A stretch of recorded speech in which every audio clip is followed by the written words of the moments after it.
En 2005, une loi a été votée pour affirmer l'égalité de traitement à l'égard des personnes handicapées. Il faut savoir que le handicap représente le premier motif de discrimination. Plus d'un tiers des plaintes auprès du défenseur des droits concernent des personnes en situation de handicap. On va prendre la direction, donc, je vous le disais, de la Normandie, où la Manche, un département, a été désigné par le ministère de la Santé laboratoire national 100% inclusif, et où est également menée en Normandie, dans le département du Calvados, une expérience, vous allez le voir, unique en France. Je vais demander à Anne Harel, la vice-présidente du conseil départemental de la Manche, de venir me rejoindre sur scène. À vos côtés, Christelle Prado, ex-présidente nationale de l'UNAPI. Bienvenue, mesdames. Et Philippe Ferret, membre du conseil d'administration d'Autisme Basse Normandie. Bienvenue à vous.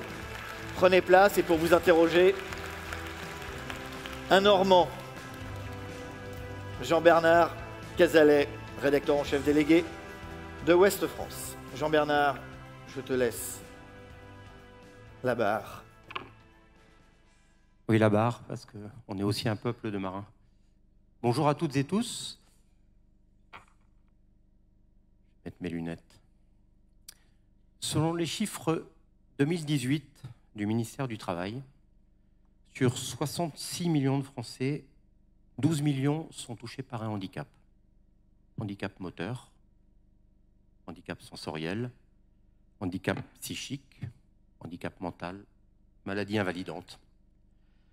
De la crèche à la cour de récré, de l'entreprise à la maison de retraite, dans la recherche d'un logement, la pratique d'un sport, dans les transports en commun, dans le simple regard des autres, le monde idéal, nommé société inclusive, n'est encore qu'un rêve largement inabouti, notamment en France, à ces mauvais élèves dans ce domaine.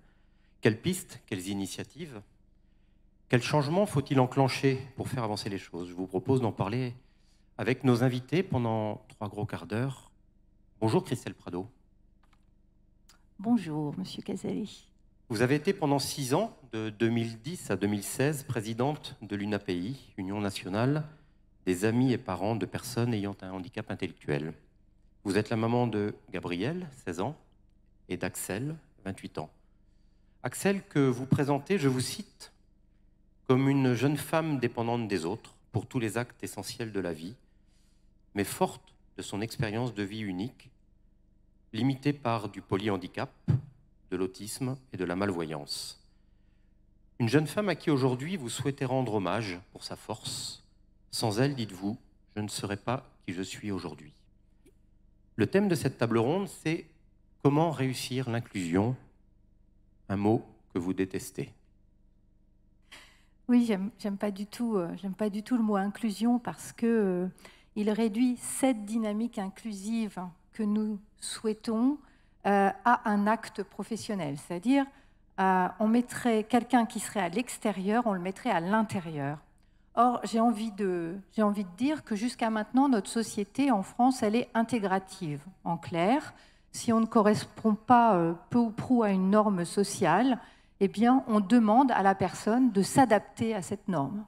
Et quelque part, on nous demande à nous tous de nous adapter à la norme, ce qui est compliqué. Alors, la société inclusive, ça implique que ce soit notre société, c'est-à-dire nous tous, qui nous adaptions le plus possible à toutes les singularités. Voilà, c'est pour ça que j'aime pas le terme inclusion, parce que je trouve qu'il est réducteur. Si on prend un exemple avec 2 enfants qui vont à l'école, l'un qui est en situation de handicap et l'autre qui ne l'est pas, on dira de l'un il est scolarisé et de l'autre il est inclus, c'est-à-dire qu'on lui fait porter un stigmate supplémentaire. Je pense qu'il n'en a pas besoin. On va donc parler de société inclusive qui permet à tous d'accéder à tout. C'est très important à vos yeux. Avant de parler des changements structurels, des changements importants, des changements politiques, tout commence, tout passe, et vous le savez mieux que personne, par un changement de regard et de mentalité. Les mots qui blessent, les gogoles sur la cour de récré, les « je ne suis pas autiste » prononcés par un ancien Premier ministre sartois au journal de TF1 il y a quelques mois. Bonjour Philippe Ferret. Bonjour Monsieur Cazalet. Vous êtes professeur d'histoire au lycée professionnel Guy Bray de Falaise, dans le Calvados. Vous êtes le père de 3 enfants, Justine, Nathan et Martin. Pauline. Martin... Pauline, Justine. Pourquoi Justine? Certainement. Pauline, Nathan et Martin. Nathan et Martin. Martin, qui a 16 ans, est autiste. Oui. Le regard sur le handicap, ça vous parle évidemment. Oui, absolument. Vous vous battez depuis des années pour changer ce regard et vous avez lancé à Falaise un partenariat formidable entre les élèves de votre lycée et un ESAT local, l'Essor. Racontez-nous un peu cette histoire extraordinaire dont le démarrage est lié à de la déportation. Non, pas tout à fait. Enfin, vous avez fait le lien entre le fait que je sois parent d'un enfant handicapé, Martin, qui m'a amené, comme bien des parents, à avoir un rôle associatif, un militantisme fort. Et un autre aspect de ma personne, c'est l'aspect professionnel. Je suis enseignant en lycée professionnel, de lettres et d'histoire. On fait les deux en lycée professionnel, dans un lycée où il y a une section qui s'appelle accompagnement, soins, services à la personne. Ce sont des personnes qui sont amenées à apprendre les gestes et les attitudes professionnelles liées à la dépendance à tout âge de la vie. Donc le handicap en fait partie. Je ne sais pas à quel point le fait d'être parent d'enfants handicapés et militant associatif a pu me mener dans le chemin professionnel dans lequel on s'est engagé avec mes collègues au lycée. Il serait complètement vain de nier le fait qu'il y a une influence, c'est certain. Mais tout est parti d'une forme de hasard. Pour ne rien vous cacher, Clémentine Soulier, ma petite cousine, a été embauchée par le Mouvement pour une société inclusive, qui est un mouvement fondé par un anthropologue, un universitaire anthropologue qui s'appelle Charles Gardou. Peut-être vous le connaissez, il a écrit des livres, notamment un qui dit qu'aucune vie il n'y a pas de vie minuscule, qui parle que les sociétés ont, le regard que les sociétés ont sur les personnes jugées différentes. Bref, Charles Gardou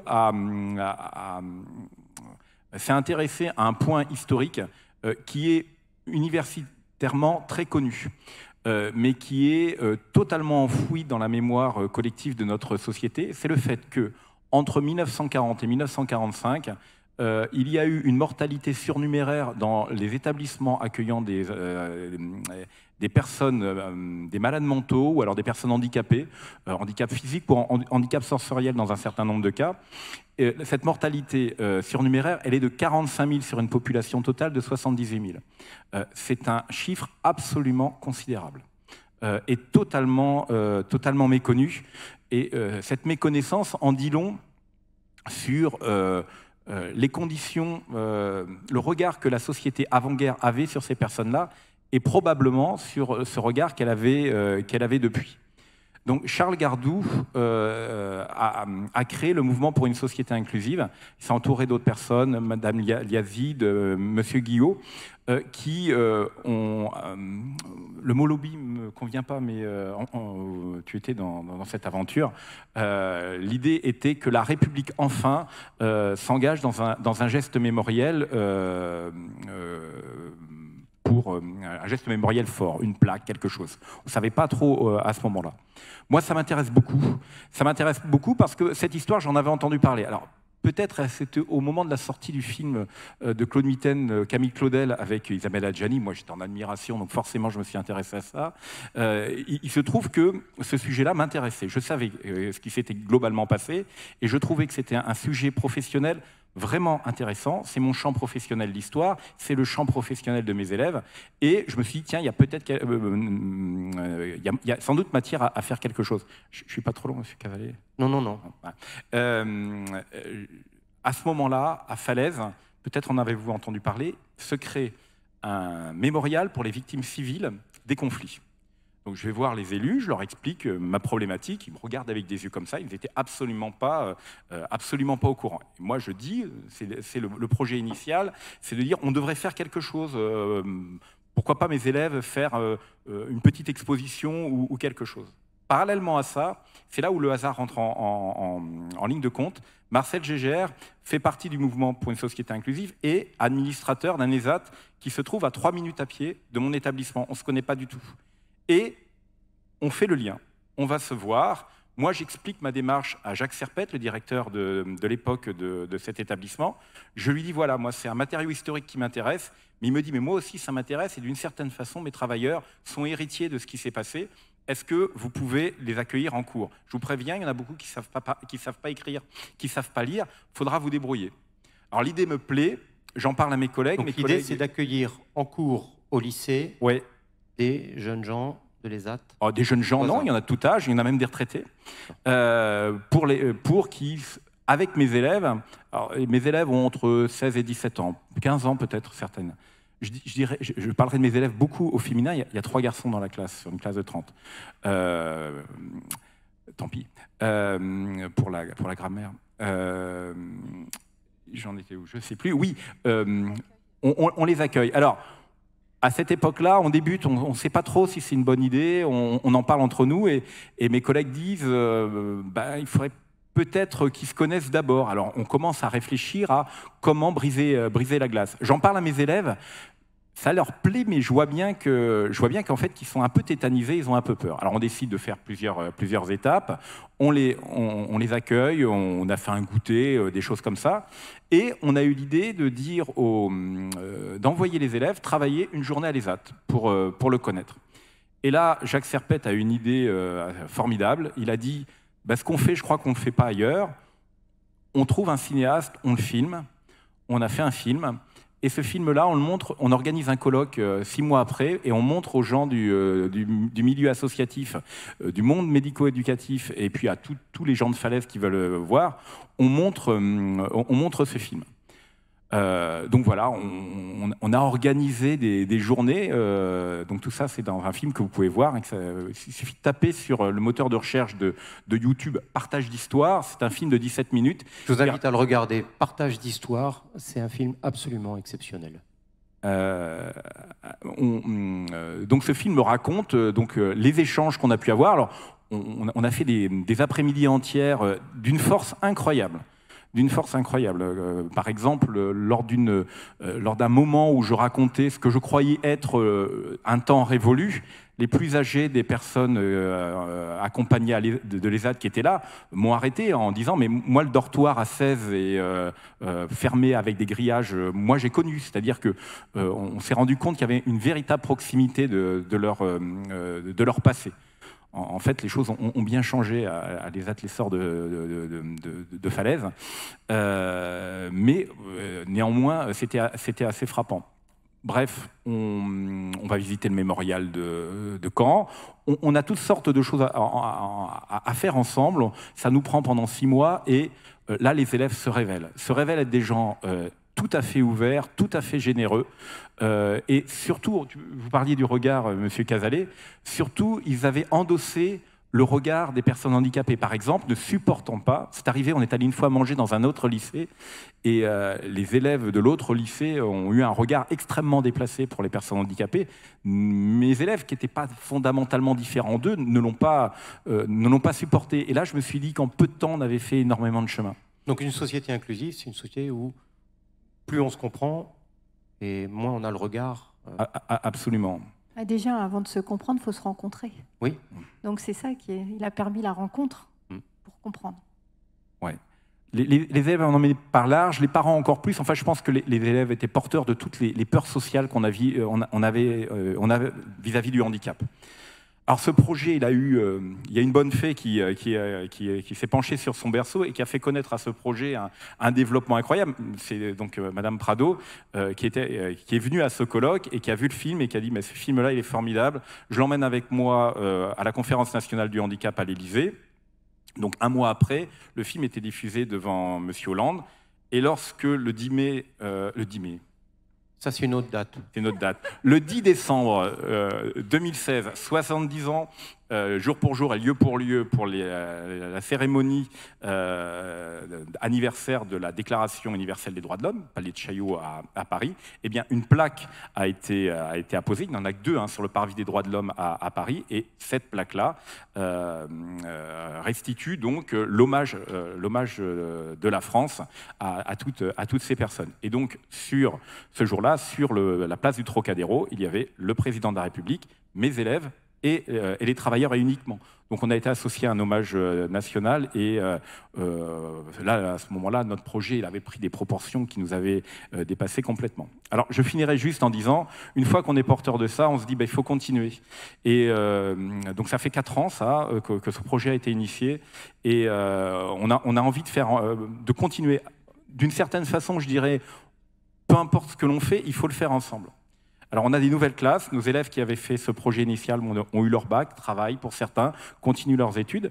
Mais par exemple cette année, la classe qui vient d'arriver, le jour de la rentrée, on leur a appris que la semaine d'après, ils allaient travailler pendant une semaine dans un ESAT. Parce que quand on a fait un petit peu le bilan du précédent projet, on s'est aperçu que ce qui était le plus payant en termes de façon de briser la glace qui sépare les personnes, c'était de mettre un élève en situation de travail avec une personne handicapée. Retournez un peu la situation, c'est-à-dire que la personne handicapée vous apprend à, si c'est en cuisine, faire des flancs, remplir des tartes aux fraises, tailler une haie, si c'est en espace vert, repasser une chemise, si c'est en blanchisserie. Et donc là, on les a envoyés pendant une semaine. Et là, notre objectif, cette fois, c'est pas d'être filmé, c'est de proposer un film au festival que vous connaissez peut-être, parce qu'il est de la région, le festival Regard Croisé de Saint-Malo. Notre objectif, on a donné rendez-vous en 2020 pour présenter un film co-réalisé par les élèves et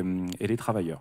Voilà, je vous ai à peu près parlé du cadre, du projet initial et de ces prolongements. Et dernier prolongement, mais peut-être je m'étends un peu trop, c'est que l'on essaie d'associer les établissements de notre territoire, d'autres IME à Falaise, d'autres ESAT, et surtout les établissements scolaires, puisque ce qui nous avait frappé, et c'est peut-être le moteur initial de notre projet, c'était la parole, et vous le verrez dans le film, la parole d'un des travailleurs qui s'est levé en disant « c'est à l'école qu'on apprend à nous respecter, il faut aller dans les écoles ». La parole inclusive, elle se porte dès le plus jeune âge. Merci Philippe, c'est un exemple bouleversant. Je vous invite vraiment à regarder ce film qui est très révélateur. Il y a des initiatives comme celle-ci et puis il y a des initiatives politiques. En mars dernier, la ministre du Handicap, Sophie Cluzel, donnait une longue interview à Ouest France dans laquelle elle annonçait un appel à expérimentation dans plusieurs départements français pour travailler à créer des territoires dits 100% inclusifs. 3 départements ont été retenus, le territoire de Belfort, le Lot-et-Garonne et la Manche. Bonjour Anne Arel. Bonjour Monsieur Cazalet. Vous êtes la vice-présidente en charge des affaires sociales du conseil départemental de la Manche. Vous travaillez sur ce dossier en lien étroit avec Christelle qui dorénavant pilote l'opération à vos côtés. C'est quoi un territoire 100% inclusif? Une promesse? Un gadget? Quelque chose de lourd? Non, je ne peux pas vous laisser dire ça, je suis désolée. Alors, un territoire 100% inclusif, c'est un territoire qui permet à toutes les personnes qui sont en situation d'exclusion, et pas seulement les personnes en situation de handicap, c'est très important ça.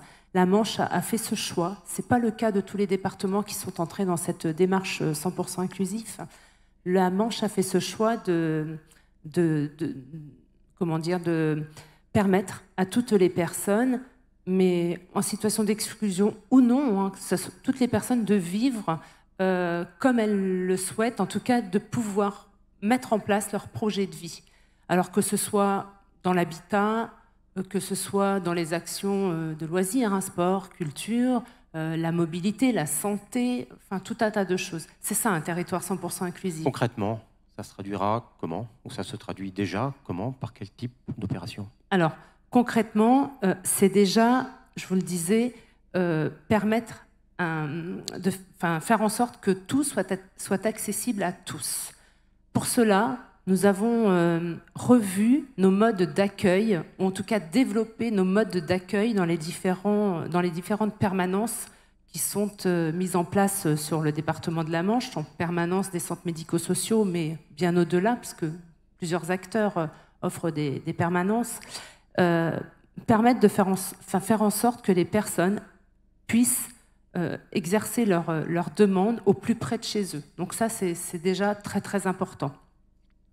La seconde chose, c'est qu'on a revu aussi l'organisation de notre maison départementale de l'autonomie et que les délais de traitement des dossiers à la maison départementale des personnes en situation de handicap ont été réduits. Ça, c'est une deuxième chose. C'était un vrai souci souligné par la ministre il y a quelques mois, ces délais de traitement des dossiers dans les MDPH, les maisons départementales pour les personnes handicapées. C'est un vrai souci pour les familles. C'est vrai, c'est pour ça que... Christelle, vous pouvez intervenir si vous voulez. En fait, quand réglementairement, on nous impose de revoir certaines décisions tous les 2 ans, on sait très bien qu'on va créer à la fois du tracas pour les personnes elles-mêmes, mais aussi pour les services administratifs instructeurs. Donc c'est vrai qu'on a un peu devancé les changements réglementaires, tout simplement en allongeant les délais de décision. Donc ça nous permet de voir plus de dossiers puisqu'on les revoit moins souvent, tout simplement. Voilà. Concrètement, alors effectivement, concrètement, ça se traduit aussi par des actions comme la mise en place du Conseil départemental des jeunes que nous avons mis en place l'an dernier. Et chaque lieu de scolarisation pour une même tranche d'âge a été sollicité pour permettre à ces jeunes de pouvoir participer à ce Conseil départemental des jeunes. Donc, quand je dis chaque lieu de scolarisation, évidemment, les collèges, puisque ça fait partie de notre compétence, les collèges, mais pas que.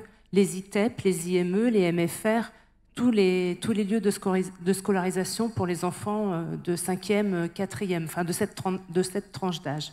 Donc voilà différentes actions qui ont été menées. Et puis aussi des actions... concernant plus précisément le logement, l'habitat inclusif. Ça, oui. Chose majeure, absolument majeure. Complètement. Ouais. Complètement. Donc nous avons des dispositifs qui ont été mis en place, comme le dispositif Tiamo sur Cherbourg, avec une résidence d'une vingtaine de logements, dont 9 pour des personnes handicapées moteurs, ou alors le dispositif Famille Gouvernante porté avec l'UDAF, avec un bailleur social, le département bien évidemment et la Fondation du Bon Sauveur pour des handicapés psychiques qui vivent en colocation au sein de 3 appartements et qui bénéficient d'une gouvernante quotidiennement. Je m'adresse à vous 3. L'an dernier, à votre place, nous recevions l'acteur Pascal Duquesne, qui œuvre avec sa maman et toute une association, le 8e jour, à créer des structures en Belgique, mais aussi maintenant dans le nord de la France, pour accueillir des personnes en situation de handicap. On a l'impression, à entendre ce qu'on entendait l'année dernière, mais aussi à regarder l'actualité, que la France, elle n'est pas bonne élève du tout en matière de logement inclusif. Madame l'ancienne présidente de l'UNAPI. Enfin, oui, on n'est pas bon. On n'est clairement pas bon, mais ce qui fait qu'on n'est pas bon, c'est peut-être pas tant la volonté aussi que... la prise de risque qui nous est autorisée.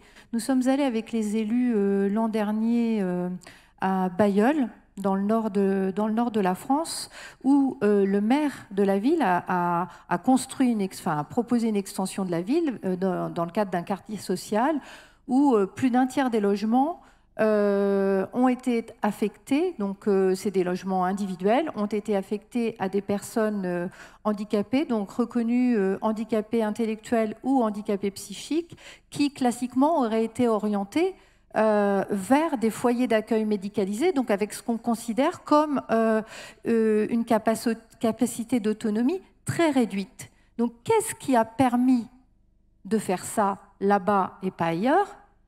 C'est qu'ils ont été obligés de reformer totalement les travailleurs sociaux. Notre système de formation aujourd'hui n'est pas adapté à ce que nous souhaitons en termes de société inclusive. Donc on met les professionnels de l'accompagnement à mal. Voilà. Donc il faut... Alors on me parle toujours de modification des formations continues. C'est bien. On est allés en fac ensemble, d'accord ? Tu te souviens de ce prof d'archéo qui, pendant 3 mois, nous montrait un truc et nous disait au bout de 3 mois, bon, je vous ai montré ça, mais maintenant, ça ne se fait plus. Donc, il ne faut plus le faire. Voilà ce que je vais vous montrer maintenant. On ne donnera pas son nom. On ne donnera pas son nom, mais tous les deux, on s'en souvient parce que... Peut-être même tous les 3. on était élèves, on avait envie d'apprendre, donc on était à fond, quoi. Et pendant 3 mois, on apprenait ça par cœur, et puis on nous disait « Ouais, mais ça, vous le ferez jamais parce que ça n'existe plus. » Et ben, c'est un petit peu comme si on disait ça aux jeunes qui ont envie de s'engager dans les métiers de l'accompagnement. On leur apprend un métier d'hier, quoi. Et pourtant, dans ce que... Des réactions. Et pourtant, on va vous donner la parole très bientôt. Dans ce qu'évoquait la ministre, il y a pour les écoles, lieu extrêmement important d'inclusion, les fameux PIAL, c'est-à-dire ces pôles d'inclusion où les enseignants sont avec des travailleurs sociaux, sont avec... mais si vous nous dites que les travailleurs sociaux ne sont pas bien formés à cette matière, comment ça peut marcher? Philippe, Christelle, Madame Marel? Ouais, alors je suis un peu enseignant, mais alors là, c'est plus l'enseignant qui va parler, c'est le militant associatif qui va à la CDA du Calvados. CDA. Alors, la Commission des droits et de l'autonomie. Donc, c'est là où on examine, où sont proposés par l'équipe pluridisciplinaire les dossiers de toute personne handicapée, et c'est souvent ce qui ouvre des droits. Alors, pour ce qui concerne ce qu'on appelait les AVS, qu'on appelle maintenant les AESH, c'est un immense chantier. C'est un immense chantier parce que... Peut-être préciser ce que sont les AESH. Oui, alors ce sont les personnes qui sont salariées pour accompagner une personne handicapée, une ou plusieurs d'ailleurs personnes handicapées en milieu scolaire, et ça depuis la petite section de maternelle jusqu'à certaines classes du supérieur. Bien.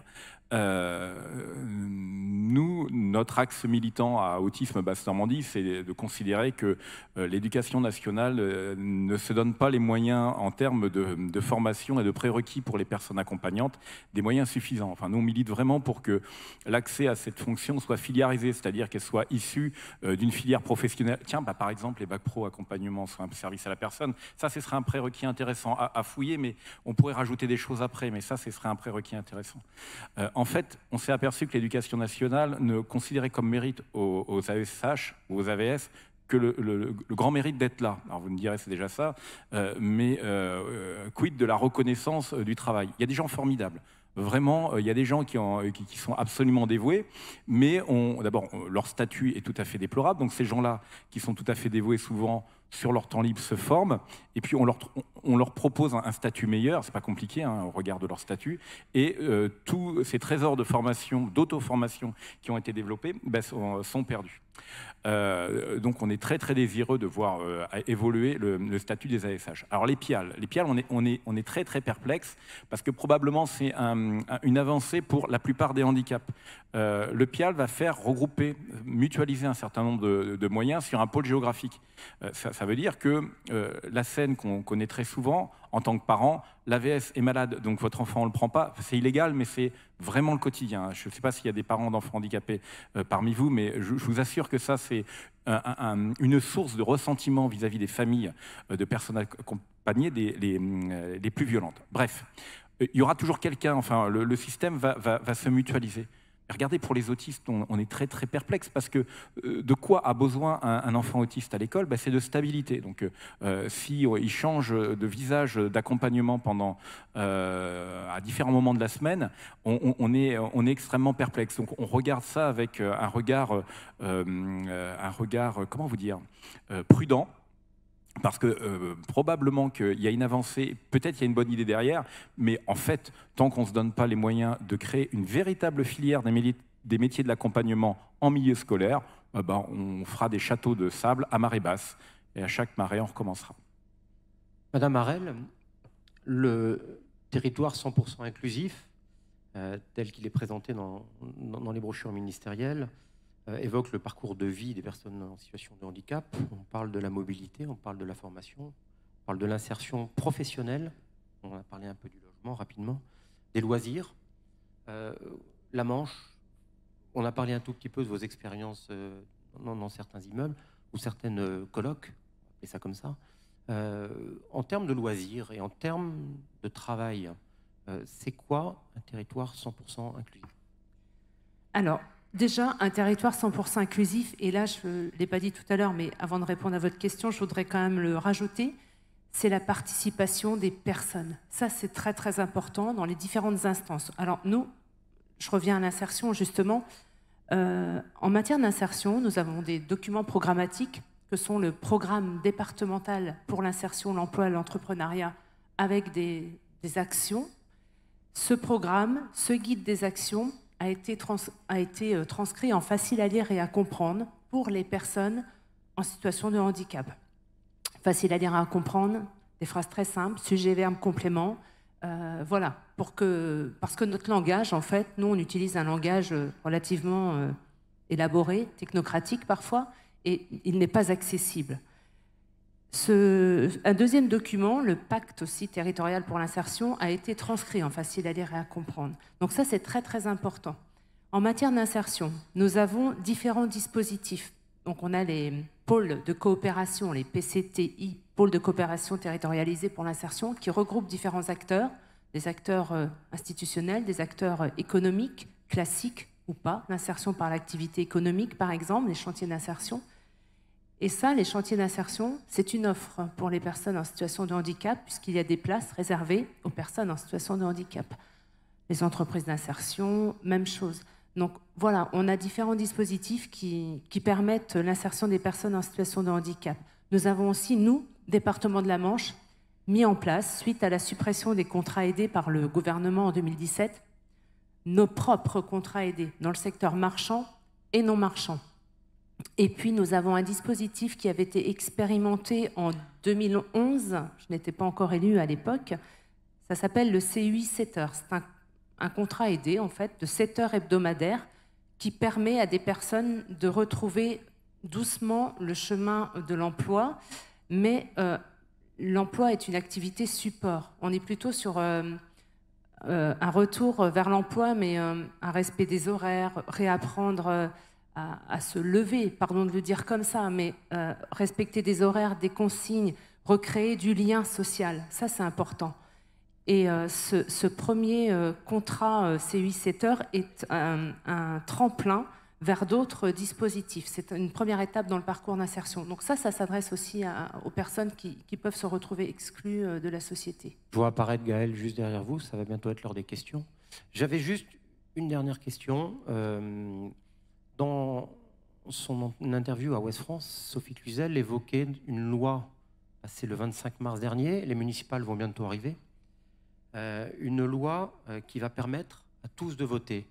La Manche a décidé de prendre, peut-être pas la seule, mais vous avez décidé de prendre une initiative dans ce sens à partir du mois de janvier. Vous pouvez nous en dire en quelques mots? Oui, rapidement. C'est aussi une société inclusive, une société qui permet à tous de voter. C'est ça. Donc maintenant, effectivement, les personnes qui sont sous mesure de protection peuvent voter.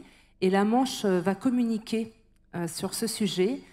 On a fait une affiche qui relate par des dessins et des phrases extrêmement simples l'exercice du droit de vote, l'action de voter. Comment on fait quand on arrive dans une mairie?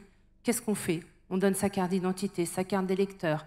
Où on va après? On prend les bulletins de vote, l'enveloppe, on va dans l'isoloir. Enfin bref, je ne vous refais pas le chemin, mais en fait, sur cette affiche est expliqué tout ça. Et cette affiche est destinée donc aux élus. Nous travaillons avec les mairies. Donc elle est à destination des mairies, mais aussi des professionnels de l'accompagnement. Et Christelle le disait tout à l'heure, parce que ce n'est pas toujours facile, on n'est pas toujours formé à ça. Et donc, on va aider les professionnels, les personnes qui accompagnent dans les établissements sociaux, médico-sociaux, qui accompagnent les personnes qui vont pouvoir aller voter pour la première fois. Donc, on va les accompagner avec cette affiche qu'elles vont pouvoir expliquer aux personnes. Et des bulletins faciles à lire et faciles à comprendre. On va essayer, on va dire ça aux candidats. Juste un dernier mot. Christelle aime beaucoup citer un grand philosophe français dans ses conférences. En 2 mots, elle va vous le citer parce que c'est assez intéressant. Il s'appelle Fernand Reynaud. Donc je vais la laisser finir avec Fernand Reynaud et ensuite on va passer aux questions. Oui, je trouve que si vous avez envie de comprendre très concrètement ce qu'est une société inclusive, vous allez regarder, encore YouTube, le sketch du tailleur de Fernand Reynaud. Vous savez, c'est le type, il vient de se faire un costume. Il sort de chez son tailleur, il va dans la rue, et puis ses potes lui disent « Oh, dis donc, t'as un nouveau costume !» « Ben oui. »« Ah ben, mais t'es sûr, il n'y a pas comme un défaut ?» Et ah oui, il y a comme un défaut. Donc il retourne chez son tailleur. Il dit, monsieur, mes potes m'ont dit, voilà, il raconte quoi. Et le gars, il dit, mais attendez, monsieur, je vous ai mis le meilleur du tissu, là, le nylon éponge, jamais personne ne m'a dit que j'avais fait un mauvais costume, etc. Ça, c'est les professionnels, c'est nous. Enfin, c'est nous, voilà, parce que je suis professionnel. Et le type dit, mais regardez quand même le col, là. Ben, monsieur, relevez l'épaule. Relevez l'épaule, vous allez voir, le costume tombe bien, donc il relève l'épaule, le costume tombe bien, et puis là, c'est la manche qui est plus assez longue, donc... Et puis le type, il repart comme ça, et il dit, c'est quand même dommage d'avoir un si beau costume sur un mec aussi mal foutu. Hein? Et ben, c'est notre société. Belle conclusion. Très belle conclusion. Voilà. Merci à vous trois, merci beaucoup d'être d'être venus jusqu'à nous. Merci, on peut les applaudir.